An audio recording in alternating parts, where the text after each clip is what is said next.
పౌలు గారి యొక్క నిజమైన కుమారుడైనటువంటి తీతు చరిత్ర. పౌలు గారు ప్రారంభంలో ఆయన హెబ్రీయుడు, అలాగే యూదుడు. అతడు సువార్త చేసేటప్పుడు మొదటి ప్రయాణంలో, అలాగే రెండవ ప్రయాణంలో, అలాగే మూడవ ప్రయాణంలో చాలా మంది రక్షింపబడ్డారు.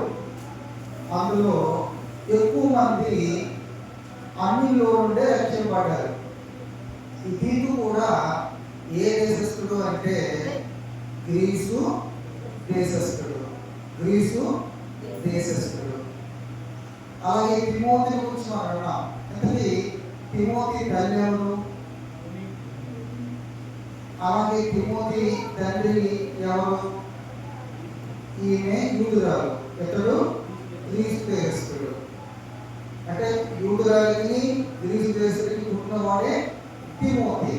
తిమోతిని కూడా పౌలు గారు నిజమైన కుమారుడని, నా ప్రియమైన కుమారుడని సంబోధించినట్టు మనం చూడగలం.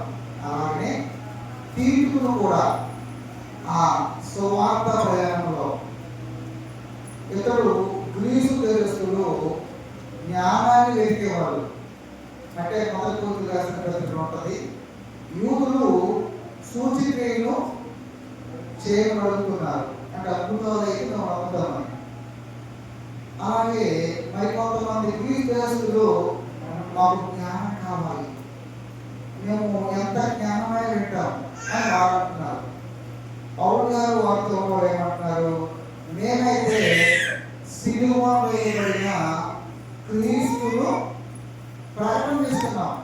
అంటే జ్ఞానం కన్నా, అలాగే అద్భుతాల కన్నా గొప్పది ఏది అంటే సిలువ వేయబడినటువంటి యేసు క్రీస్తుల గురించి ప్రకటించడమే గొప్ప భాగ్యం. అంటే యేసు క్రీస్తుల గురించి ప్రకటన చేస్తే ఏమొస్తుంది అంటే రక్షణ వస్తుంది, మారు మనసు వస్తుంది, పాపక్షేమం వస్తుంది, నిత్యజీవం వస్తుంది, పరలోకానికి చేరుతాము. ఇది గొప్పదంటారా? జ్ఞానాన్ని నేర్చుకుంటే పరలోకానికి వెళ్తారా? చాలా కష్టం. అద్భుతాలు సూచనలు జరిగితే అవన్నీ మాకు ఏమైనా పరలోకానికి తీసుకెళ్తాయా? అవి తీసుకెళ్ళవు. అంటే యూదులందరూ కూడా అద్భుతాలకి ఆశ్చర్యకాలు కావడం. గ్రీసు దేశస్తులు జ్ఞానాన్ని ఎదుగుతున్నారు. ఎక్కడ జ్ఞానం? తత్వవేత్తలు వారు, ఒక సోక్రటీస్, ఇంకా చాలా మంది అరిస్టాటిల్. ఇంకా అయితే మరి ఇక్కడ ఆ గ్రీసు దేశస్తుల్లో నుండే రక్షింపబడిన వాడు, గ్రీసు దేశస్తులు అన్యులు, ఆ అన్యులో నుండే రక్షింపబడిన వాడే తీతు. ఎవరండి? తీతు. ఈ తీతు రక్షణ పొంది, అలాగే అన్యులో నుండి పౌలు గారి వాక్యాన్ని విని బలపరచబడి పౌలు గారితో సువార్త ప్రయాణంలో ఆయన బయలుదేరి వెళ్ళిన వాడే కనబడుతున్నాడు. చాలా సంఘాలని స్థాపించడంలోనేమి, అలాగే తీతు రాసిన పత్రికలో చూస్తే ఇతడు ఆ క్రేతు అనేటువంటి ప్రాంతంలో ఆయన ఉండి చుట్టుపక్కల పట్టణాల్లో ఆయన సేవ చేసిన వాడే కనబడుతున్నాడు కదండి. అయితే మనం ఒకసారి చూద్దాం, కొన్ని మాటలు ముందుకు వెళ్ళిపోదాము. గలతీయులకు రాసిన పత్రిక 2వ అధ్యాయము 1-3 వచనాలు నేనే చదువుతాను. నడుపెమ్మట 14 సంవత్సరాల తర్వాత నేను తీతును వెంట పెట్టుకొని బర్నబాతో కూడా యెరూషలేమునకు తిరిగి వెళ్ళితిని. అంటే బర్నబాతో తీతు ఉన్నాడు, అలాగే తీతుతో బర్నబా ఉన్నాడు, తీతు అలాగే బర్నబాతోను పౌలు గారు కూడా ఉన్నారు. వీరు అక్కడ 3వ వచనంలో అయినను నాతో కూడా ఉన్న తీతు గ్రీసు దేశస్థుడైనను అతడు సున్నతి పొందుటకు బలవంతం పెట్టబడలేదు. అంటే 14 సంవత్సరాల తర్వాత వీరు ఏంటంటే కనబడుతుంది. ప్రారంభ సువార్తలోనే ఇతడు గ్రీసు దేశస్థులు మాట్లాడుకున్నాం కదా. ఆ దశలోని ప్రాంతానికి వెళ్ళినప్పుడు పౌలు గారి యొక్క బోధ విన్నప్పుడు ఎవరు రక్షింపబడ్డారు?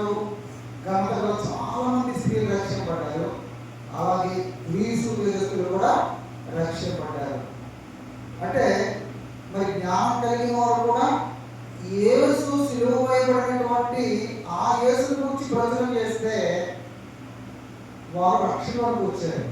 మనం ఈరోజు ఎలా రక్షింపబడుతున్నాం? వాళ్ళు నిలబడ్డారు. తిమోతిని చూస్తే, తీతుని చూస్తే, ఇంకా చాలా మంది వారందరి గురించి మాట్లాడుకుందాం. మనము నేర్చుకుందాం, మనం తెలుసుకుందాం, మన సమయాన్ని వెచ్చిద్దాం. ఈ తీతుల గురించి అయితే మనకు రాయబడినట్లు అతడు సున్నతి పొందడానికి బలవంతపరచబడలేదు. అంటే దేవుడు నమ్ముకున్నవారు సున్నతి పొందాలనేటువంటి ఒక నిబంధన యూదులందరికీ ఉండేది. కానీ సున్నతి గురించి చాలా డిస్కషన్ అయినప్పుడు వారు యెరూషలేముకు వెళ్ళినట్టు కనబడుతుంది. సున్నతి ద్వారా రక్షణ లేదు, సున్నతి పొందుల ద్వారా ప్రయోజనం లేదు, సున్నతి పొందకపోవడం ద్వారా కాదు, యేసు రక్తంలో కడగబడడం ద్వారా మనకి రక్షణ, మనకి పాపక్షమాపణ అని అక్కడ వారు పెద్దల దగ్గరికి వెళ్ళి డిస్కషన్ చేసినట్టు మన అపోస్తలుల కార్యాల్లో చూడగలము. అయితే ఇప్పుడు ఎలాంటి వాడు తీతు అనేది పౌలు గారి మాటల్లో కొన్ని మాటలు మనం విందాం. తీతు ఎలాంటి వాడు? అసలు తీతు నాతో నా జత పనివాడు.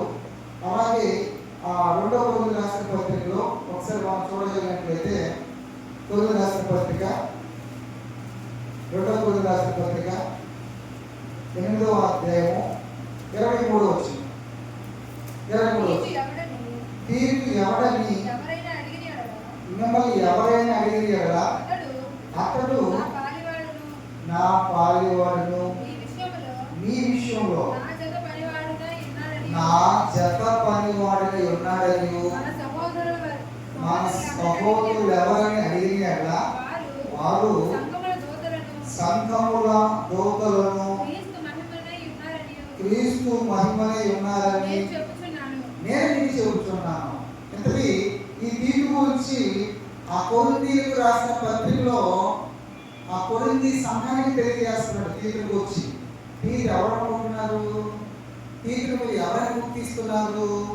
అదే చిన్నవాడు కాదు.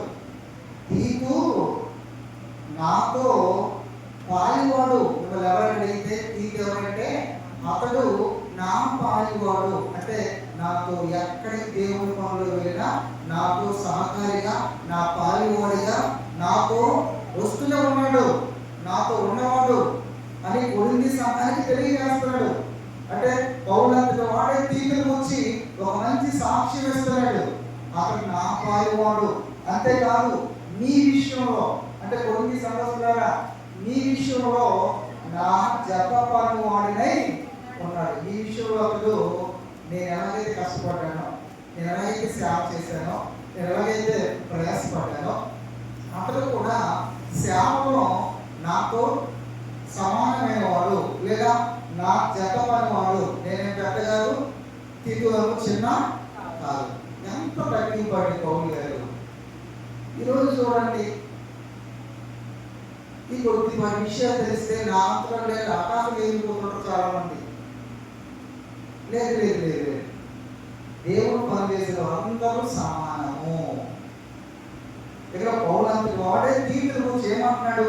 నా పాలివాడు, నా జత పనివాడనే ఉన్నాడని మీరు నమ్మాలి, ఇది చెప్పాలి. అదే చిన్నవాడు కాదు. ఏమండి పౌలు చిన్నవాడా? పౌలు సువార్త చేయడంలో ఎలాంటి వాడు? ప్రాణాలకి లెక్క చేయని వాడు. ప్రాణాన్ని ఎంత మాత్రం పీలుగా ఎంచుకోలేదు ఆయన. అది గురించి మన అపోస్తలుల కార్యాలు చూస్తే, బంధకాలు నా ముందు ఉన్నాయి, యెరూషలేములోకి వెళ్తే నా ప్రాణాన్ని తీస్తారు, నన్ను చంపుతారు అని నాకు తెలిసినా దాన్ని ప్రియమైనదిగా ఎంచుకోలేదు. అంత గొప్పవాడు పౌలు. అక్కడ పౌలు అంటున్నాడు, తీతు నా జత పనివాడు, నా పాలివాడు. అంతేకాదు మన సహోదరులు ఎవరని అతన్ని అడిగిన ఎలా వారు సంఘముల దూతలను, సంఘముల దూతలను అసలు కనబడుతుంది. ఒకట్లో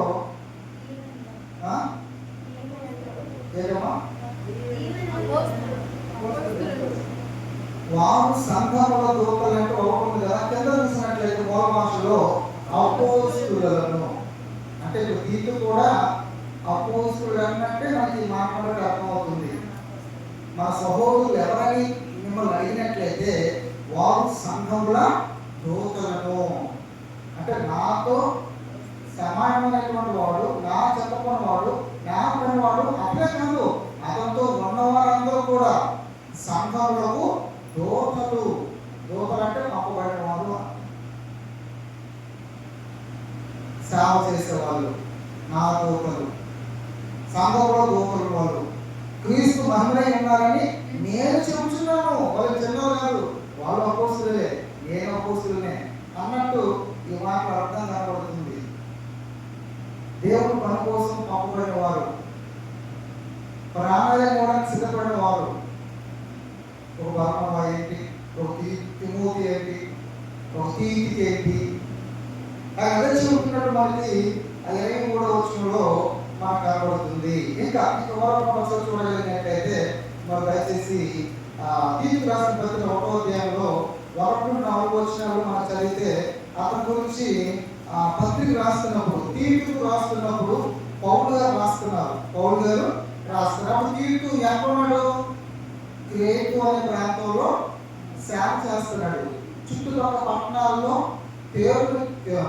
క్రేతును కేంద్రంగా చేసుకొని, ఎంతకి క్రేతు అనే ప్రాంతం ఎక్కడ ఉందంటే మనకి అపోస్తలుల కార్యం 27వ అధ్యాయంలో చదివితే వాళ్ళు ఆ ప్రయాణం చేస్తున్నప్పుడు ఒక ఒడ్డున, సముద్రం ఒడ్డున ఆ క్రేతు అనేటువంటి ప్రాంతంలో ఎవరు ఉన్నట్టు ఆ ప్రాంతం కనబడుతుంది. ఆ ప్రాంతంలో ఇతను సేవ చేసినట్టు కనబడుతుంది. అయితే ప్రేరాయబడి ఒకసారి చూద్దాం. దేవుడు ఏర్పరచుకున్న వారి విశ్వాసం నిమిత్తము నిత్య జీవమును గూర్చిన నిరీక్షణతో కూడిన భక్తికి ఆధారము సత్య విషయమైన అనుభవ జ్ఞానము నిమిత్తమును దేవుని దాసుడును యేసుక్రీస్తు అపోస్తుడైన పౌలు. నేను దేవుని దాసుడును. దాసుడు అంటే పనిచేసేవాడు. అప్పుడైతే ఒక ఇంటికి యజమాని ఉండేవాడు. యజమానికి చాలా మంది దాసులు ఉండేవారు.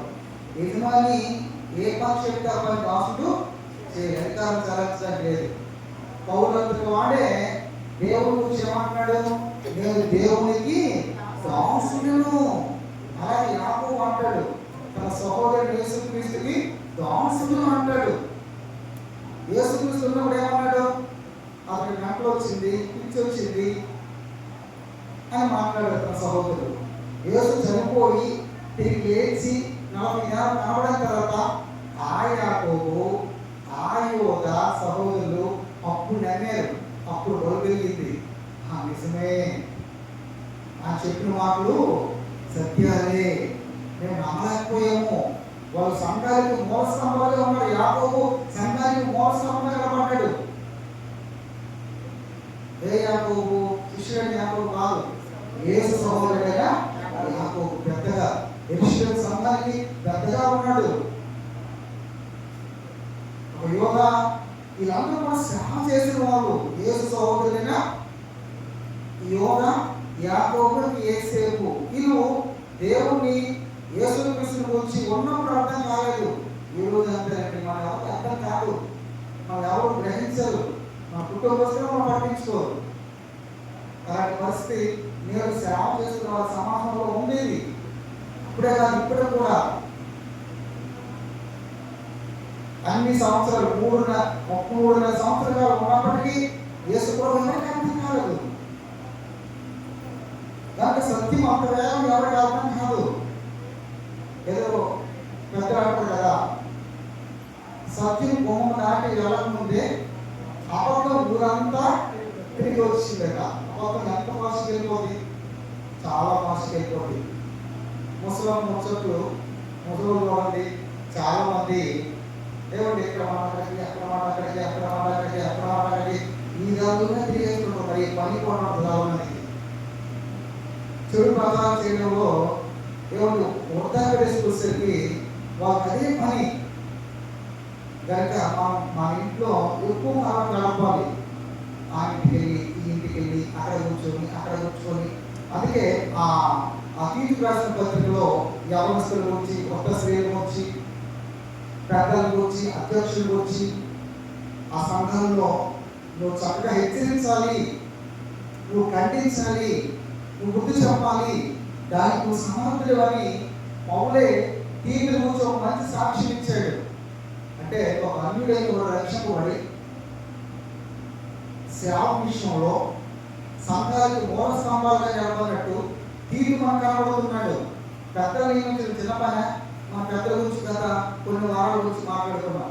ఇంకా అధ్యక్షులు నియమించిన చిన్న పని, సువార్తకి నియమించిన చిన్న పని, పరిచారానికి నియమించిన చిన్న పని, అక్కడ సంఘము ఎలా ఉందో మనకి 1 చదివితే మనకు అర్థమవుతుంది. చాలా దారుణంగా సంఘం ఉంది. అయితే మనం ముందు చదువుకుని అక్కడికి వెళ్దాం. అయితే అందరి విశ్వాసం విషయంలో నా నిజమైన కుమారుడికి తీతుకు శుభమని చెప్పి రాయండి చాలు. అంటే నా నిజమైన కుమారుడికి అందరి విషయంలో విశ్వాసంలో తీతుకు నా నిజమైన కుమారుడు నిజంగా ఒక అన్యజనులు రక్షింపబడి దేవుడు వాక్యం కోసం పరిచయించుకుంటున్నాడు. నా లాంటి వాడే, నా చదువుకున్న వాడే, నా భార్య వాడే, నా దోస్తులు వారు, వారిని మీరు ప్రేమతో అంగీకరించాలి, వారి మాటలు మీరు వినాలి అని పౌలు గారి సాక్ష్యం ఇచ్చినట్టు మనకు కనబడుతుంది.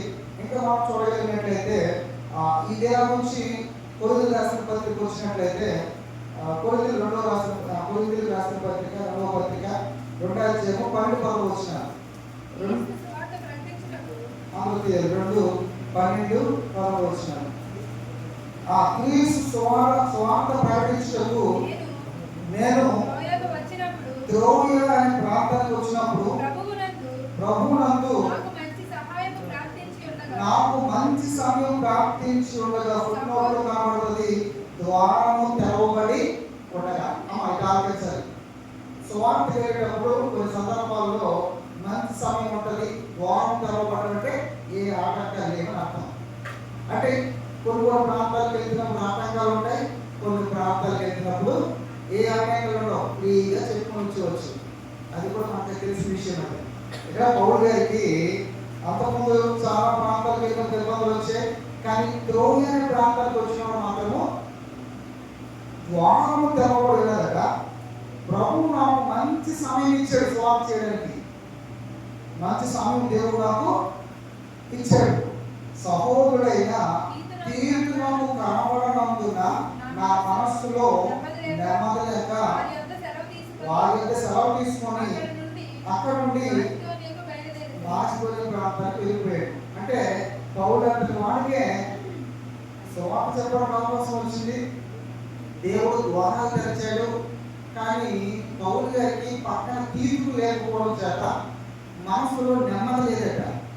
అంటే తీర్పు ఉంటే పౌలు గారికి ధైర్యం ఉంటుంది అనంటే మనకు అర్థమవుతుంది, నెమ్మది లేదు. అది ఉంటే నాకు భరోసా, ద్వారం తెరవబడితే చక్కగా సువార్త చేస్తాం. తీర్పు లేకపోవడం, పక్కన లేకపోవడం, నాకు సువార్త ప్రకటించడానికి అవకాశం వచ్చినా అతను అక్కడ విడిచిపెట్టేసి తీర్పు కనబడలేదు, నా పక్కన లేడు అని మరో ప్రాంతానికి వెళ్ళిపోయాడు సువార్త చేయడానికి. అంటే సువార్త చేసేటప్పుడు కొంతమంది మా పక్కన ఉండే ధైర్యం ఉంటుందా అంటే అవునండి, నిజంగా ధైర్యం ఉంటుంది. దేవుని పిల్లలు సహకారులుగా మరి ఒక పాటలు పాడడంలోనేమి, ఒక వాక్యం చెప్పడంలోనేమి, అలాగే ఒక పత్రిక పంచిపెట్టడంలోనేమి మనకి మా పక్కనే బాగా అనుభవం కలిగిన వారు ఉంటే చాలా ధైర్యం వస్తుంది. లేకపోతే ధైర్యం ఉండదు. నాకు మీ అమ్మడు గారు అనుకున్నాడు అంటే తీతుకు చాలా గొప్పవాడు అని పౌలు గారు గుర్తించాడు తీతుని. మరి మనం చాలా సమయాలు అవుతుంది దేవుడు నమ్ముతున్నాం, బాప్తిసాలు ఉన్నాం, రక్షణలోకి ప్రవేశించాం, సంఘానికి వెళ్తున్నాం. కానీ మనం ఎంత అభివృద్ధి చెందుతున్నాం, ఎంతగా దేవునిలో పరిచయాలు వృద్ధి చెందుతున్నాం. ఒక తీర్పు చరిత్రను చూసినట్లయితే ఎవరి కాలంలో ఒక అన్యుడిగా పౌలు గారి యొక్క బోధ విని రక్షణ పొంది పౌలంటి వాడు ఎదిగిపోయాడు.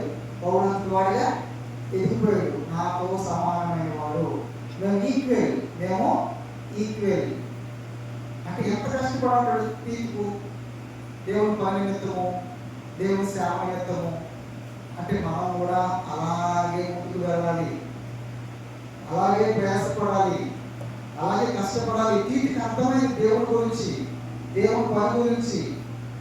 కనుక పౌలు కూడా ఇతడు నమ్మకస్తుడు, నా పనివాడు, నా జత పనివాడు, అతనుంటే నాకు ధైర్యం. ఇప్పుడు నాకు కనబడలేదు నా దగ్గర, కనుక నాకు మనసు బాగులేదు, నాకు నెమ్మది లేదు, ఉంటే నాకు చాలా బలం వచ్చేస్తుంది అన్నట్టు ఇక్కడ కనబడుతుంది. మరొక మాట అదే కొడుకు రాసిన పత్రిక, 2వ కొరింథీయులకు రాసిన పత్రిక 7వ అధ్యాయము 6-7 వచనాలు. అసలు అయినను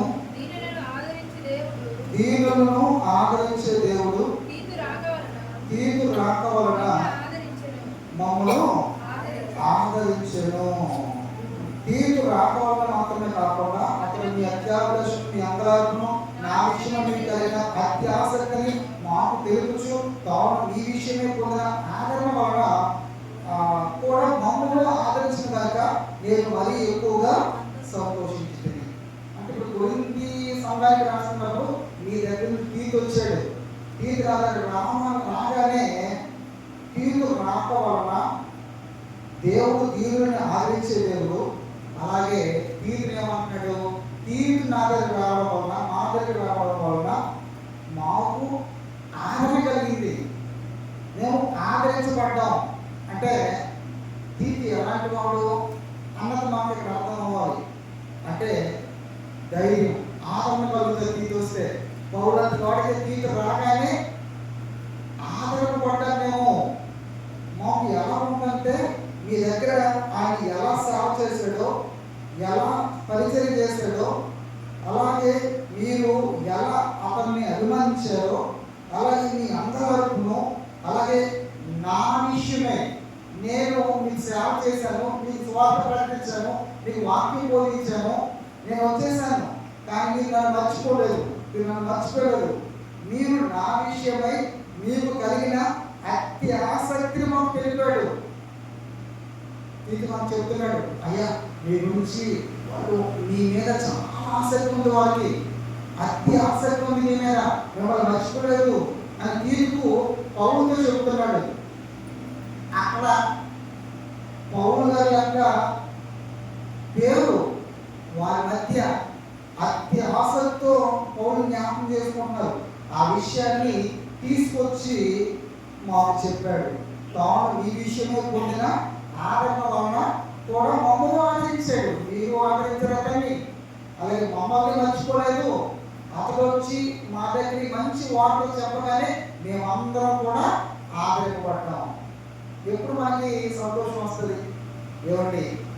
కొన్ని సందర్భాల్లో దేవుని పిల్లలు ఆత్మీయ ఎదిగితే ఏమండి, ఒక్కోసారి ప్రతి దినము ప్రతి సహవాసంలో వచ్చేవారు ప్రార్థనకి ఒకసారి రాకపోతే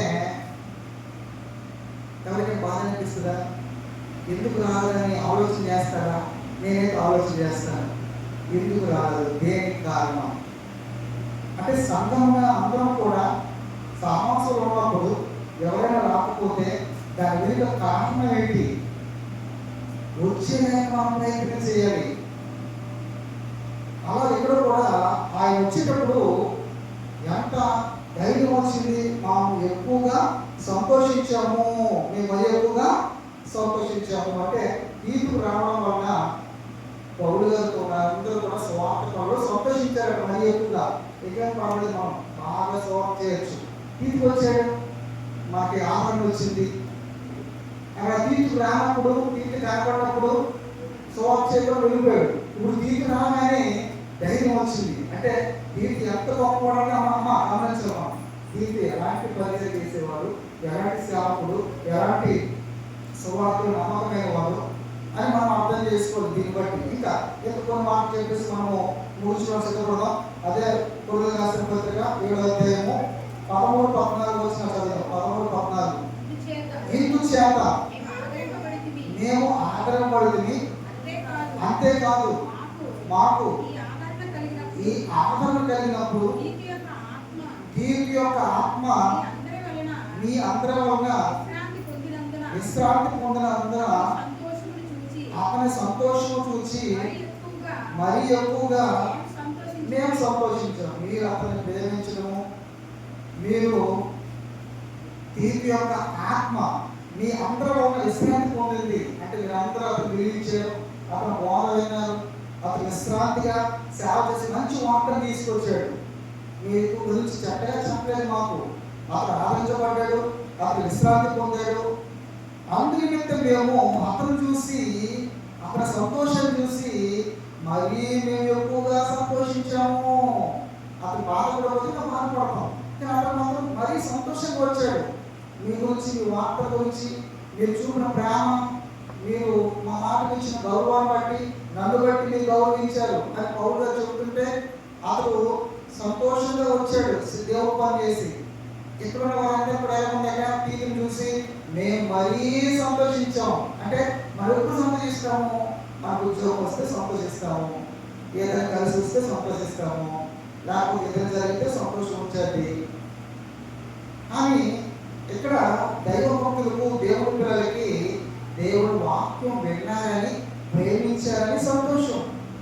మనం కూడా మన సువార్తకి వెళ్ళాం, సువార్తలు చాలా బాగా చేసాం, చాలా సంతోషం అనిపించడం, మనకి సంతోషం అనిపించాలి. దేవుడు పని చేసినప్పుడు సంతోషం అనిపించాలి, ఆనందం అనిపించాలి. ఆ వార్త విన్నప్పుడు మనకు సంతోషం అనిపించాలి. శభాష్, బాగా చేశాం, దేవుడు మంచి సమయం ఇచ్చాడు. అలాంటి కార్యక్రమాల్లో మనం సంతోషించాలి. వాక్యం అన్నప్పుడు మనం సంతోషించాలి. నేను బలపరచబడుతున్నాను, నేను మరి పాపంలో విడిపించబడుతున్నాను, నేను దేవుడికి దగ్గర ఉంటున్నాను, సంతోషం రావాలి మనకి. దేవుడు వాక్యం చదివేటప్పుడు, దేవుడు వాక్యం వినేటప్పుడు, దేవుడి దగ్గరికి వచ్చేటప్పుడు ఒకటో రెండు కొద్దిగా విషయాలు తెలుసుకోవాలి. అలా మనం ముందుకు వెళ్ళాలి. కనుక తీర్పు రాక వలన మేము అధికంగా సంతోషించింది. 14 యాగనగా నేను అతని ఎదుట మీ విషయమై ఏ అతిశయ మాటలు చెప్పినను నేను సిగ్గుపరచబడలేదు. మేము ఎలాగో అన్నింటినీ మీకు నిజంగా చెప్పినమో అలాగే మేము తీర్పు ఎదుట మీ విషయమే చెప్పిన అతిశయ మాటలు నిజమని కనబడను. మీకు అర్థమైంది అన్నమాట. ఒకసారి యాగనగా నేను అతని ఎదుట మీ విషయమై ఏ అతిశయ మాటలు చెప్పినానో నేను సిగ్గుపరచబడలేదు. మీ గురించి గొప్పగా చెప్పాడు. అతిశయంగా పురుడి సంభవం ఉన్నటువంటి పరిశుద్ధులు వాళ్ళు చక్కగా ఆదరిస్తారు, చక్కగా ప్రేమిస్తారు అని నేను చెప్పాను. నేను ఎలాగో అన్నింటినీ మీతో నిజంగా చెప్పితేమో అలాగే మేము తీర్పు ఎదుట మీ విషయమే చెప్పిన అతిశయ మాటలు నిజమని కనబడ్డాయి. అంటే మేము ఏదైతే అనుకున్నామో తీర్పు పరిచర్యలో, సేవలో మీరు కూడా అలాగే నిలబడ్డారు. ఆ మాట మాకు అందించాడు. కొన్ని సంఘంలో బాగా సేవ చేస్తున్నారు, బాగా వింటున్నారండి, బాగా ప్రేమిస్తున్నారండి. నేను అలాగే మీ గురించి గొప్పగా చెప్పానో మీరు అలాగే నిలబడ్డారు స్టాండర్డ్గా దేవుని భక్తిలో. అదే మేము విన్నాము, అదే మేము ఆ మాటలు నిజమని కనబడ్డాయి. తీర్పు దాన్ని సాక్ష్యం ఇచ్చాడు. ఇప్పుడు పౌలు గారికి ఎంత సంతోషం ఉంటుంది? చాలా సంతోషం ఉంటుంది. అలా ఉన్న సేవలో అనుభవాలను విశ్వాసాలు నిలబడిన విశ్వాసాన్ని బట్టి, ఆ భక్తిని బట్టి కొన్ని రోజులు కాకుండా అప్పుడు ఎలా ఉన్నారో ఇప్పుడు కూడా అలాగే ఉన్నాడన్న వార్త వినగానే మేము సంతోషించాము. అదే 8వ అధ్యాయము 8:16 వచ్చింది. 8:16 మీ విషయమై మాకు కలిగిన ఈ ఆసక్తిని తీర్పు హృదయంలో పుట్టించిన దేవునికి స్తోత్రము. మీ విషయమై మాకు కలిగిన ఈ ఆసక్తిని తీర్పు హృదయంలో పుట్టించిన దేవునికి స్తోత్రం. నేను ఎలాగైతే మీ విషయంలో ఎంత ఆసక్తి ఇచ్చానో, ఎంత శ్రద్ధ చూపించానో దేవుడు పని అంటే సేమ్ తీర్పు కూడా అలాగే మీ విషయంలో, అంటే విశ్వాసం విషయంలో నాకెంత ఆసక్తి ఉందో, నేనెంత జాగ్రత్త పడ్డానో తీర్పు కూడా నాలాంటి ఆసక్తే దేవుడు అతని హృదయంలో ఆసక్తిని పుట్టించాడు. అంత బాగుంది. అందుకే పౌలు తిమోతిని అంటున్నాడు, నా నిజమైన కుమారుడు. నేను ఎలాగైతే విశ్వాసాన్ని ప్రేమించానో, ఎలాగైతే వారిని నేను ఇష్టపడిన సేవ చేశానో అలాంటి మనస్తత్వమే ఎవరు పొందట? తీతు కూడా ఉంది. ఈ విషయం నేను కలిగిన ఆసక్తినే అతను కూడా దేవుడు నాలాగే అతను పుట్టించాడు, నాలాగే అతను కూడా సేవ చేశాడు. అందుకే నా జతపని అంటున్నాడు, నా జతపని వాడు అంటున్నాడు, అలాగే నా యజమాని కుమారుడు అంటున్నాడు, అలాగే నా పాలివాడు అంటున్నాడు, అలాగే నా సంఘపు దూతలు అన్నింటినీ గౌరవించడం చెప్తున్నాడు. తీతుకు ఎంత గొప్పవాడండి. ఒక అన్యుల్లో నుండి వచ్చినటువంటి వ్యక్తి సేవలు ఎంత నమ్మకంగా ఉన్నాడండి. ఇక ఒకసారి మనం అదే రోజు రాసిన 12:18లో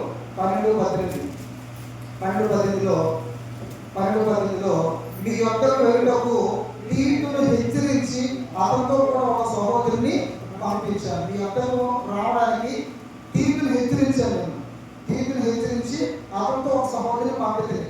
తీతు మిమ్మల్ని మోసపుచ్చి ఏమైనా ఆర్జించుకున్నా మీ యొక్క ఆత్మ వలన ఒక్క అడుగు చావలేదే నడుచుకోలేదా అంటున్నాడు. తీతు ఏమైనా మీ దగ్గర ఏదైనా తీసుకున్నాడా, ఏదైనా ఆర్జించాడా, ఏదైనా లాభాన్ని పొందుకున్నాడా, ఏదైనా దోచేసాడా, ఏదైనా దొంగిలించాడా, ఏమైనా మోసం చేశాడా, ఏమైనా గాడి చేశాడా, ఏమైనా మాయం చేశాడా? ఏమీ ఆర్జించలేదు తీతు.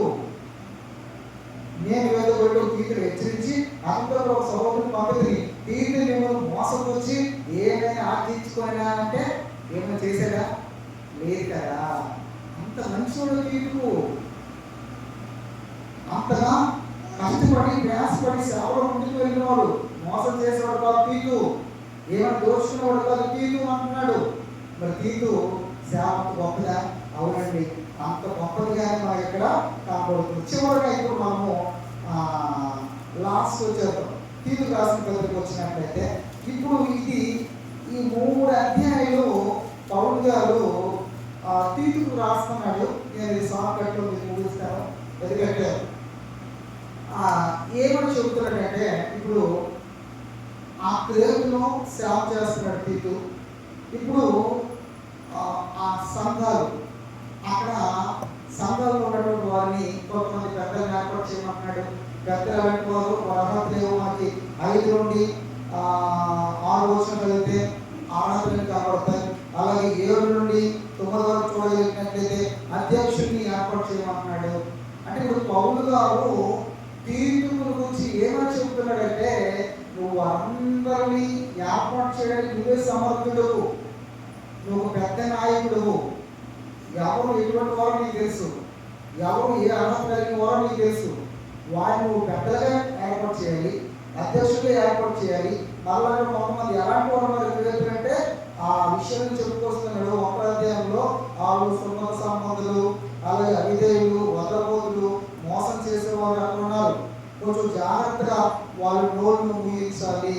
వారు వారి ఇష్టానుసారంగా బోధన చేస్తున్నారు కనుక నువ్వు వారిని హెచ్చరించాలి. అలాగే గ్రేకీయుల్లో ఎవరు అబద్ధకులే, దుష్టపోగలిగిన వారు, సోమరులు, తిండిపోతులు అంటున్నారు. చాలా మంది చూడండి, పని కూడా చేయరు, సోమరులుగా తిరుగుతుంటారు. అలాగే గ్రేకులో చాలా మంది ఉన్నారు కనుక వారిని హెచ్చరించాలి, వారిని గద్దించాలని చెబుతున్నాడు. ఇంకా 2వ అధ్యాయంలో చదివినట్లయితే యవనస్తుల గురించి, అలాగే వృద్ధ స్త్రీల గురించి, వారు ఎలా ఉండాలో, ఎలా బోధించాలో, ఎలా వాక్యం నేర్చుకోవడం, వారందరి గురించి చెబుతున్నట్టు మనకు కనబడుతుంది. అంటే దానికి సమర్థుడు తీతు అన్నట్టు పౌలు గారు అతనికి అధికారం ఇస్తున్నాడు, అధికారాన్ని నిలబెట్టమంటున్నాడు, సంఘాన్ని సరిచేయమంటున్నాడు. ఇప్పుడు పౌలు గారు అక్కడికి వెళ్ళకపోయినా తీతు అన్నాడు. పౌలు ఎలాంటి ఉద్దేశం కలిగి ఉన్నాడో తీతు కూడా అలాంటి ఉద్దేశం కలిగిన వాడు కనుక, అలాంటి సమాజం కలిగిన వాడు కనుక, నా జతపడివాడు కనుక, నా పారివాడు కనుక అప్పుడు ఆ పని చేయగలని తీతు మీద నమ్మకం ఉంచి పౌలు ఆ బాధ్యతని అప్పగిస్తున్నాడు. కనుక ప్రియ సహోదరులారా, మరి ఎంత చరిత్ర తీతు గురించి మనము విన్నాం, ఇంకా చాలా విషయాలు. అయితే మరి తీతు ఒక అన్యుడైన వాడు ఎవరినామో రక్షింపబడి దేవుని సువార్తలో పౌలు గారికి ఒక రైట్ హ్యాండ్ కనబడుతున్నాడు, అతనితో ఒక జత పనివాడు కనబడుతున్నాడు, కష్టపడేవాడు కనబడుతున్నాడు, సేవలో నమ్మకమైన కనబడుతున్నాడు. పౌలు గారికి ఆనందం వచ్చిందట, వస్తే ధైర్యం వచ్చిందట. అతను రాకపోతే నెమ్మది సువార్త చేయని పరిస్థితి ఏర్పడదట. అంటే అంత గొప్పవాడుగా తీర్చి కనబడుతున్నాడు. మరి మన యొక్క భక్తిలో మనం ఎలా ఎదుగుతున్నాం, మన భక్తిలో ఎలా ముందుకు వెళ్తున్నాం, నీతిని గురించి మనం ఆలోచన చేస్తే మనం అది తక్కువ వారు. దేవుడు మన భక్తిలో మనం కష్టపడడం లేదు, మనం ప్రయాసపడడం లేదు. మనం ప్రయాసపడేవారిగా, దేవుడికి అయిష్టమైన కార్యాలు విడిచిపెట్టేవారిగా, దేవుడికి ఇష్టమైన కార్యాలు చేయడానికి మనం సిద్ధపడేవారిగా ఏమైనా కాలం నిలబడినట్లయితే వీటి అంత ఎత్తుకి ఎదిగాడో యవనస్తులు వీరు అంత ఎత్తుకి ఎదగారు. అలా ఉండాలని అందరికీ తెలియజేస్తూ ఈయన మాటలు చూస్తున్న సమయంలో